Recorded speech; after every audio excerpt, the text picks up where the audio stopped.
ولایت نکاح کے مسائل، نکاح میں ولی کے واسطے کی ضرورت کیا پڑتی ہے؟ چنانچہ نکاح یہ ایک ایسا وسیع اور دیر پا رشتہ اسلام نے قرار دیا ہے۔ اسلام ہو یا کوئی بھی مذہب، نکاح کے ذریعے سے آپسی ازدواجی زندگی، دو خاندانوں کا آپس میں جڑنا، یہ ایک ایسا وسیع اور دیر تک رہنے والا رشتہ ہے جس سے بہت سی سماجی اور معاشرتی، اسی طریقے سے مصالحتی چیزیں جو ہے وابستہ ہو جاتی ہے۔ اسے یعنی نکاح سے محض میاں بیوی کی جنسی تسکین کا ذریعہ ہی نہیں سمجھنا چاہیے کہ نکاح صرف میاں بیوی کے جنس کی تسکین ہی کا سبب ثابت ہوتا ہے، ایسا نہیں ہے، بلکہ یہ تعمیرات انسان کی یہ ایک مضبوط کڑی شمار کی جاتی ہے، یہ انسان کے وجود کی ایک مضبوط کڑی شمار کی جاتی ہے، اور یہ ایک زنجیر کی حیثیت رکھتی ہے یہ نکاح جو اسلام نے قرار دیا ہے، اور ازدواجی زندگی جس کو قرار دیا جاتا ہے۔ اس لیے رشتہ ناتا کرتے وقت بہت ہی انسان کو سوچ سمجھ کر اقدام کرنے کی ضرورت ہوتی ہے۔ اور جب بھی کوئی رشتہ ہوتا ہے، چاہے لڑکے کا رشتہ ہو، چاہے لڑکی کا رشتہ ہو، جس کسی کا بھی رشتہ ہو، اس وقت جذبات سے نہیں بلکہ ٹھنڈے دل سے سوچ سمجھ کر کے اس پر اقدام کرنا چاہیے۔ وقتی جذبات کے تحت اور عارضی تقاضوں کو مد نظر رکھ کر کے جلد بازی یا اسی طریقے سے آپسی اظہار تعلق کے جنون میں جو اقدام کیا جاتا ہے، وہ عام طور پر یہی دیکھا جاتا ہے کہ انجام کے اعتبار سے یہ درست نہیں ہوتا ہے، اور یہ انجام کے اعتبار سے بہتر بھی ثابت نہیں ہوتا ہے۔ یہ اس بات کا تجربہ بھی انسان کو ہوتا ہے۔ اس لیے اسلامی شریعت اس بات پر بہت ہی زیادہ زور دیتی ہے کہ عقد نکاح میں جس وقت نکاح کا موقع ہو، اس وقت زوجین کی رائے کو حتمی نہیں سمجھنا چاہیے، بلکہ دونوں کے گھر والے اولیاء کو سامنے رکھ کر اس مقدس رشتے کو جوڑنے میں اپنا مثبت کردار ادا کرنا چاہیے۔ اس لیے بعض احادیث میں ولی کے بغیر نکاح کرنے پر سخت تنبیہات وارد ہوئی ہے۔ حضرت ابو موسیٰ اشعری رضی اللہ تعالیٰ عنہ سے اس سلسلے میں نبی پاک صلی اللہ علیہ وسلم کا یہ ارشاد نقل کیا جاتا ہے، جس کو مشکات المصابیح میں نقل کیا ہے، لا نکاح الا بولی۔ یہ سنن ابی داؤد کی روایت ہے، سنن ابی داؤد جلد نمبر 1 صفحہ نمبر 284،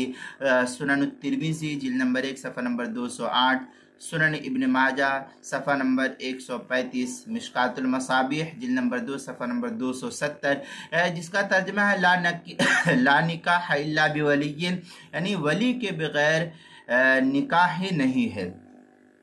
ام المؤمنین حضرت عائشہ صدیقہ رضی اللہ تعالی عنہ فرماتی ہے کہ نبی اکرم صلی اللہ علیہ وسلم نے یہ ارشاد فرمایا، ایما امرأۃ نکحت بغیر اذن ولیہا فنکاحها باطل فنکاحها باطل فنکاحها باطل۔ اس طریقے کے الفاظ اللہ کے رسول صلی اللہ علیہ وسلم نے ارشاد فرمایا، جس کو سنن الترمذی پہلی جلد صفحہ 208، سنن ابی داؤد پہلی جلد صفحہ 284، ابن ماجہ صفحہ 135، مشکات المصابیح دوسری جلد صفحہ 270 پر نقل کیا گیا ہے۔ یعنی جو عورت اپنے ولی کی اجازت کے بغیر نکاح کرے تو اس کا نکاح باطل ہے، باطل ہے، باطل ہے۔ اس طریقے کے الفاظ جو ہے اللہ کے رسول صلی اللہ علیہ وسلم نے ارشاد فرمایا۔ مزید یہ فرمایا، اس طریقے کی روایات اور بھی ہے۔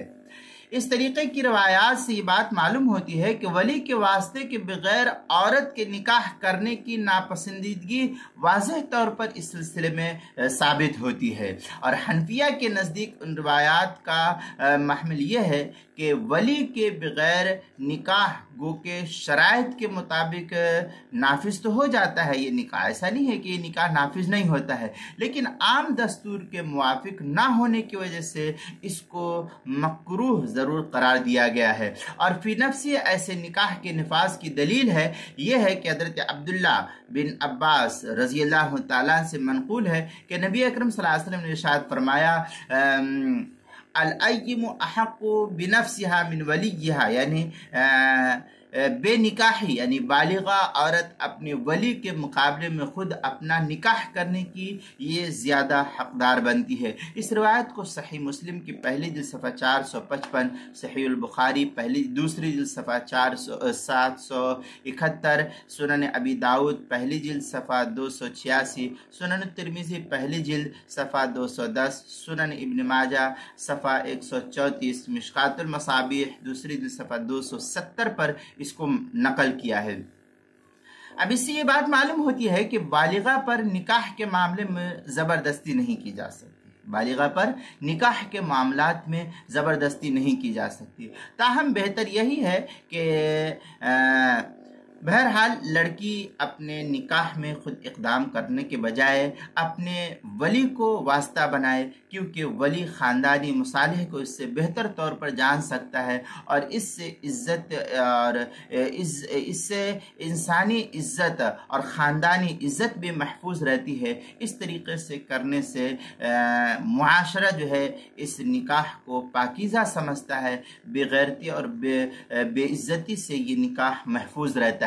اس لیے ولی کو اس کی اجازت دے اور ولی جو ہے پھر اس کا اقدام کرے اس نکاح کے لیے، تو یہ بہتر اور افضل طریقہ ہے۔ یہ کچھ بحث جو ہے کتاب المسائل کی چوتھی جلد صفحہ 122 اور 123 پر اس کو نقل کیا گیا ہے، وہاں بھی دیکھ سکتے ہیں۔ چوتھی جلد صفحہ 122 اور 123۔